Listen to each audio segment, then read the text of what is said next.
જય શ્રી કૃષ્ણ। આજે આપણે બનાવવાની છે એક ફરાળી ડીશ। તો ચાલો રેસીપી શરૂ કરીએ।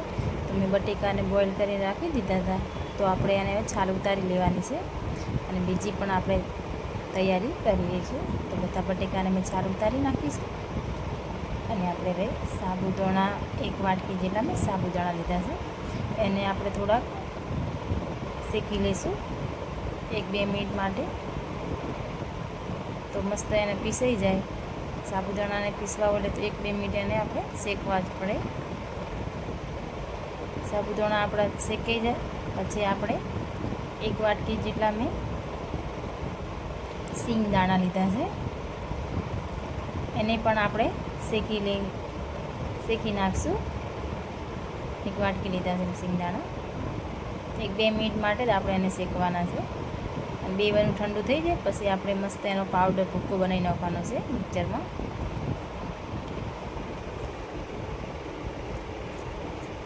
મસ્ત આપણે એને પીસી નાખશું,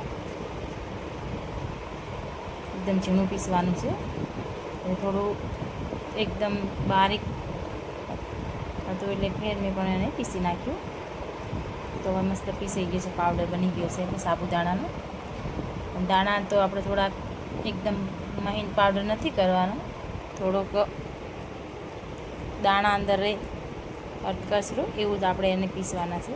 તો બટેકાને આપણે હવે મેસરથી મેશ કરી નાખશું, ગાંઠા રહેવાના જો બિલકુલ। તમે એકવાર આ ડીશ બનાવજો તો બીજી વાર તમને બનાવવાનું મન થશે। તો આપણે બધું જે પીસેલું હતું એ નાખી દઈશું અને અડધી વાટકી અંદાજે મેં સિંગોડાનો લોટ લીધો છે, તેનાથી બાઇન્ડિંગ સારું આવે।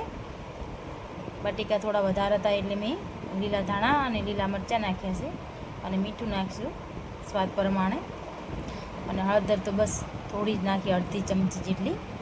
આપણે હવે મિક્સ કરી નાખીશું। પછી આપણે હવે એમાં ચીલી ફ્લેક્સ નાખ્યું છે, સૂકા મરચાં, અને મેં લીંબુ નથી નાખ્યું એટલે ચટપટો સ્વાદ આવે એના માટે મેં 1 ચમચી ચાટ મસાલો નાખ્યો છે,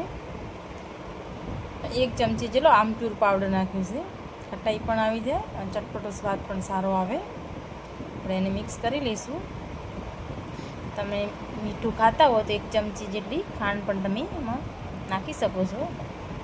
મને મીઠું પસંદ નથી ઘરમાં એટલે મેં નાખતા નથી ગળપણ, અને 1 ચમચી મેં લાલ મરચાં નાખ્યા છે, થોડી તીખાશ ઓછી હતી એટલે મેં 1 ચમચી જેટલા લાલ મરચાં નાખ્યા। તમને પસંદ હોય તો નાખો, કે સ્કીપ કરી શકો છો।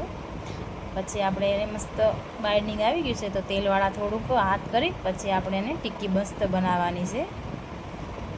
તૂટતી પણ નથી, એકદમ મસ્ત ટિક્કી આપણી લોહી બનાવીને ટિક્કી બનાવી દેવાની હાથમાં આંગળીથી, તો મસ્ત આપણે ટિક્કી બનીને તૈયાર થઈ જશે। બધી ટિક્કી આપણે એવી રીતે બનાવી લેવાની છે।